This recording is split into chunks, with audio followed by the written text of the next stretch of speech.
the start of summer. We're getting ready to hit the beach, fire up the barbecue, get together with friends and whānau. But brace yourselves, New Zealand, it's going to be a COVID Christmas. The model shows daily cases could rise to a level similar to our peak in July, about between 10 and 11,000 cases per day. it had been months since the last dedicated COVID-19 press conference when Deputy General Director of Health Andrew Old corralled the media to issue this grim reminder. As much as we all wish it were the case, we're not out of the COVID woods yet. But in the meantime, we've turfed the bulk of our pandemic restrictions. Gone are the masks on buses, the isolation for household contacts. We've deleted the COVID-19 Tracer app from our phones. Hey, COVID! You were a bit of an egg in 2028. Hey, boys. Yeah. And we see you making plans for 21, 22, and the rest of ever. But guess what? We got plans too. Because we're over-fighting and we're ready to win. Watch out. Because you know what this is? It's the metaphorical door to freedom. I'm Matthew Scott, and today on The Detail, how does our attempt at a post-pandemic life stack up against another wave? Is New Zealand ready for another COVID summer? Newsroom's Mark Dulder has been reporting on the government's response to the pandemic since the beginning.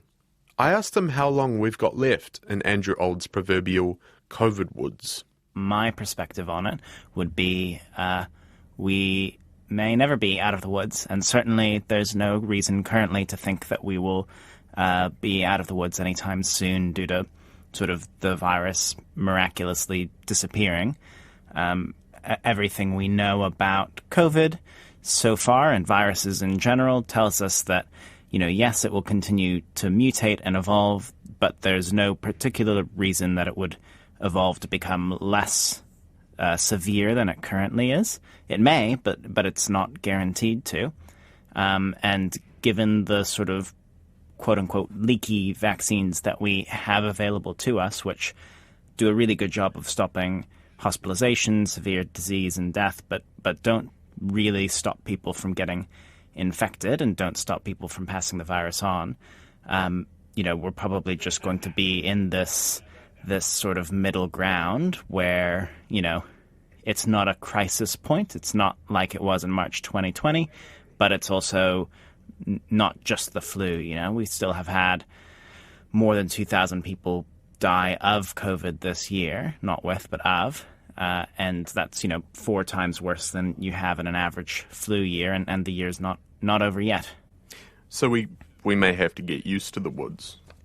Yeah, I think people have spent a lot of the pandemic wondering when the pandemic will be over, and you can have arguments about when something is pandemic and when it is epidemic and when it is endemic, but none of those terms have anything to do with necessarily the impact on the health system and on society and on people's health. You can have an endemic disease that still kills a lot of people every year, that still overwhelms health systems every year. Smallpox was endemic and it killed millions of people every year. So from that perspective, yeah, we're just in the woods, and it's less clear. We have less certainty. It's a lot murkier than it was when it was just sort of elimination, or we're in an outbreak phase, but we will eliminate it. But that's just sort of the price you have to pay for not doing elimination anymore. With numbers tracking up going into summer, is that a good time to have a spike in cases if we're going to have one at all? Yeah, I mean, it's much better to be dealing with this in summer for a couple of reasons.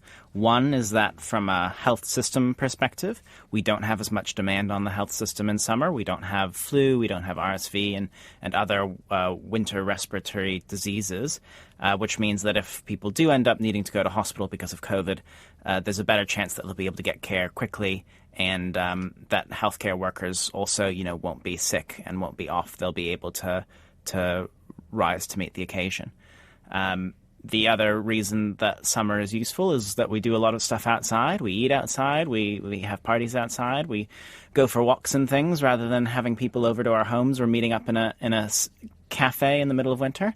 And so that just makes it harder for the virus to transmit. It means that we, are probably likely to see fewer cases than if we were to experience the exact same conditions, but it was winter. So for once, our timing is maybe good on this.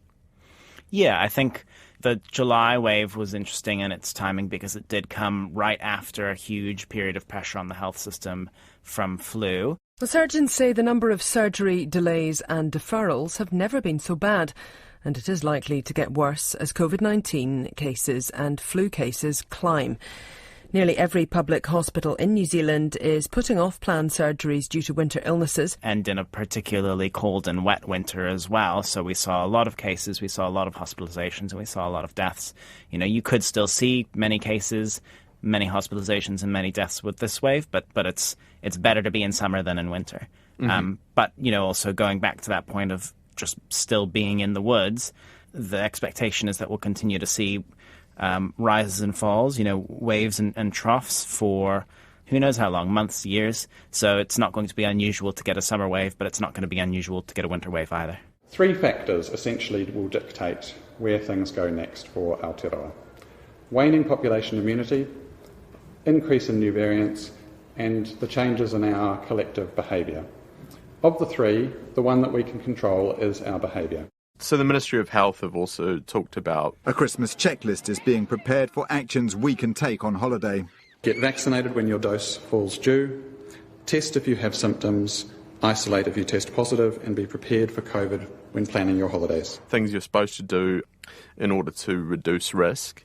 But I guess the question is there going to be the same level of compliance that we saw last year or during lockdowns? Yeah, do you think people are going to get on board with whatever their advice happens to be with the same sort of enthusiasm as in the past? I think the answer is pretty clearly no. As long as something isn't required, people won't do it. We've seen that throughout the whole pandemic. You know, we had a lot of advice to download the QR code app and to use it to scan QR codes, and essentially no one did it until it was a legal requirement. Masks, likewise, were recommended on public transport for a long time, and no one did it until it was a legal requirement. And now, you know, technically masks are still recommended on public transport, but, you know, I take public transport every day, and I'm one of the very few people wearing a mask. And so if all the Ministry of Health has, if all the government has is more recommendations, then no one will do it. And, you know, that's just the reality of sort of the pandemic response has always been that recommendations in New Zealand aren't followed, but restrictions or mandates are followed and by a significant chunk of the population. These case numbers going up now, this is kind of coinciding with the fact that right now we have lost a lot of the restrictions that we had just a matter of months ago. We can say goodbye to the harshest COVID restrictions, with the government scrapping its power to order lockdowns, managed isolation and vaccine mandates. Today, Cabinet has determined that based on public health advice, we are able to remove the traffic light system, and with that decision, claim back the certainty we have all lost over the last 3 years. Is that going to accelerate this particular wave? Yeah, I think it definitely will. The advice that ministers were given was that the 2 big impacts of the changes that we've seen over the past 2 months, that the 2 biggest changes were going to be the removal of masks on public transport and in just about any public space, and the decision to allow household contacts not to isolate, but instead they can continue to sort of go to work and school and whatever else as long as they take a test each day for 5 days. And so the conclusion was in the short term that would lead to an increase in cases and hospitalizations of around 50% higher than they otherwise would be. But in the long term, the effect would be a little bit more muted, but it would still be there, maybe something in the realm of a 20% increase over the next year in terms of the number of hospitalizations that we would see. And so, you know, going into a new wave, definitely we know isolating household contacts who have a 75% chance of ending up testing positive at some stage during the period after they were exposed, and wearing masks, those are things that reduce cases, and so getting rid of them, it means that we will see a bigger wave than we otherwise would. And that also means, you know, more people going to hospital and more people dying. Māori and Pacifica aged over 40 are the latest group to get access to a second booster. But as for who might be next, the government's attitude to boosters beyond the 3rd dose has been quite different from in other countries. where as the vaccines have become available, other countries have moved to make them available to most of the population. Here we've taken a much more targeted approach of making sure that a fourth dose is available for people who have a number of health conditions that might make them more likely to experience severe disease. It's available to older people who we know are more likely to experience severe disease, and it's also available to Māori and Pacifica who are maybe slightly younger than the rest of the threshold for age, because we know that younger Māori and Pacifica people are, have the same risk from COVID as an older Pākehā person.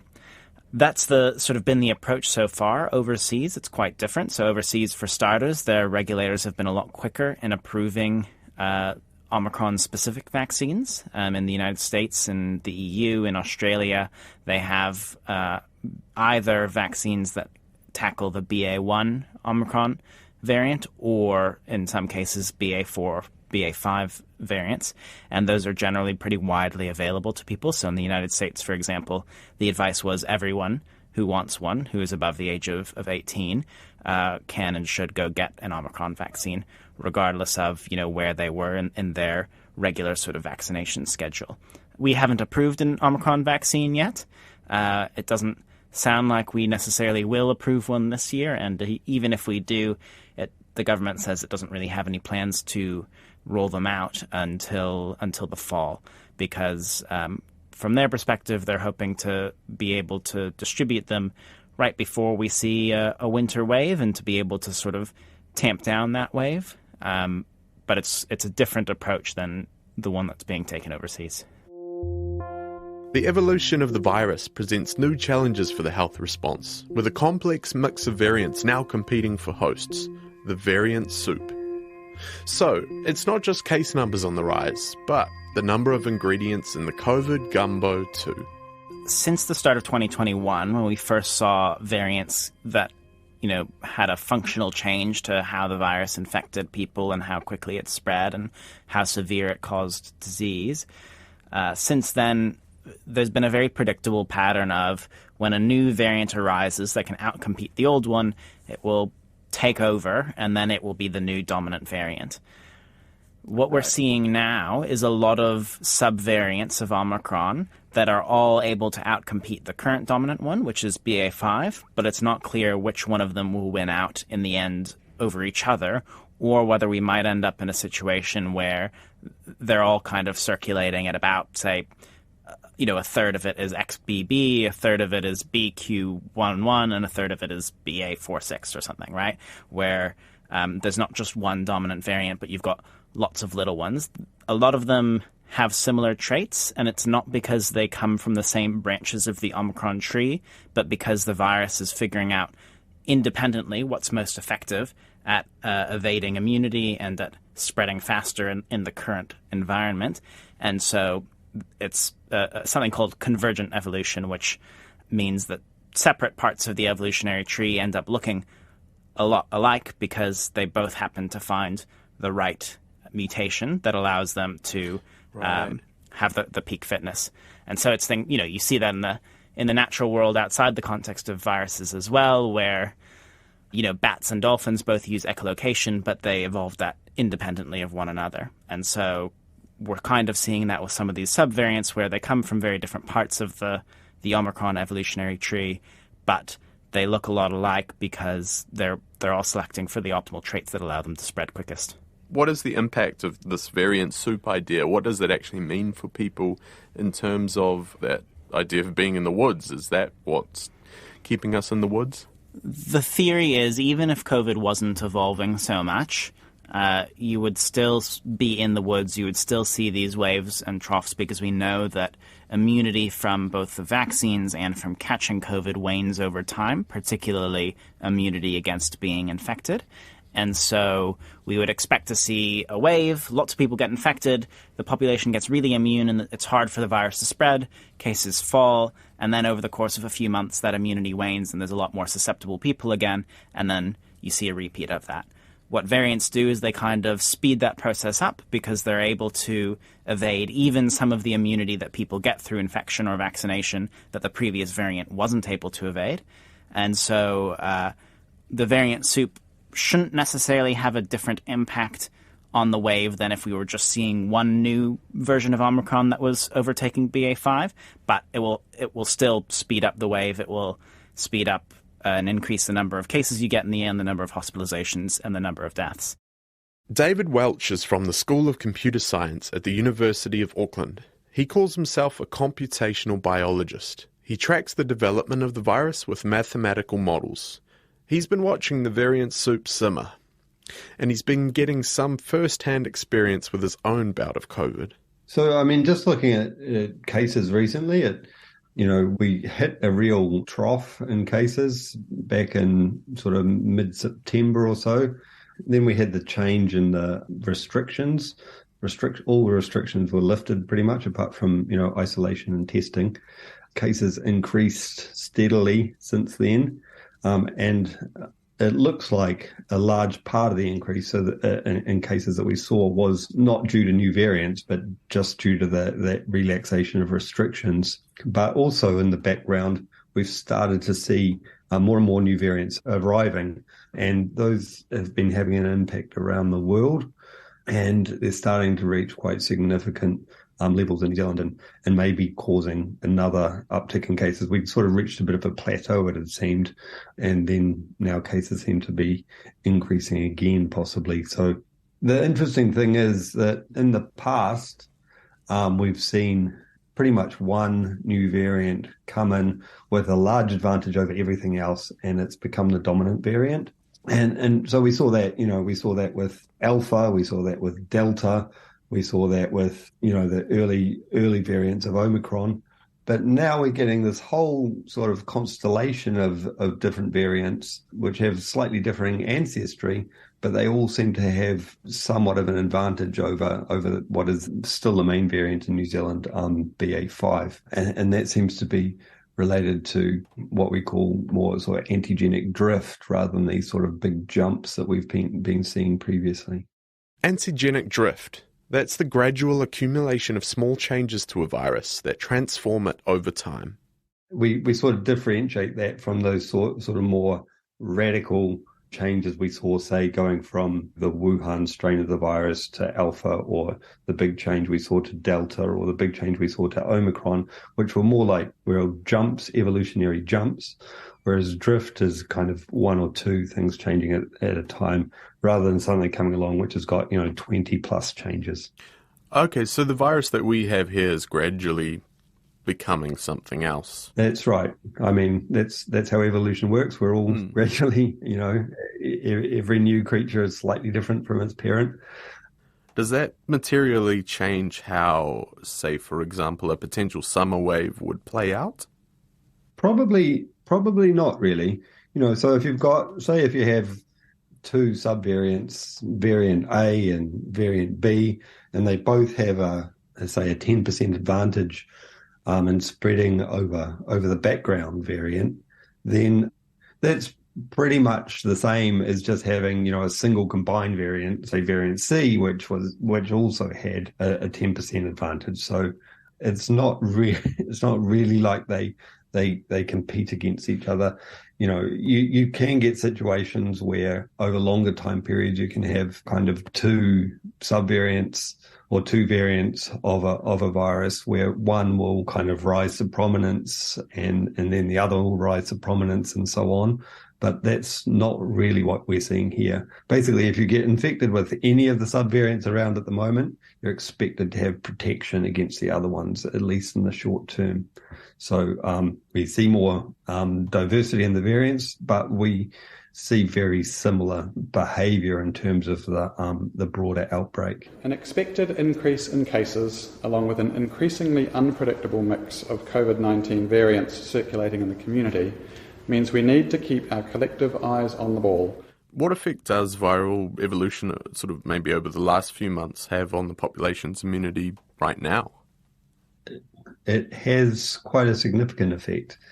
Your body your immune system can essentially forget about a virus a little bit, which can make you more prone to getting infected if you're exposed to it, or you can meet a virus that is just that little bit different from the previous virus you saw, And again, that makes you more prone to getting infected with it if you're exposed to it. So, that waning immunity and viral evolution is sort of two sides of the same coin.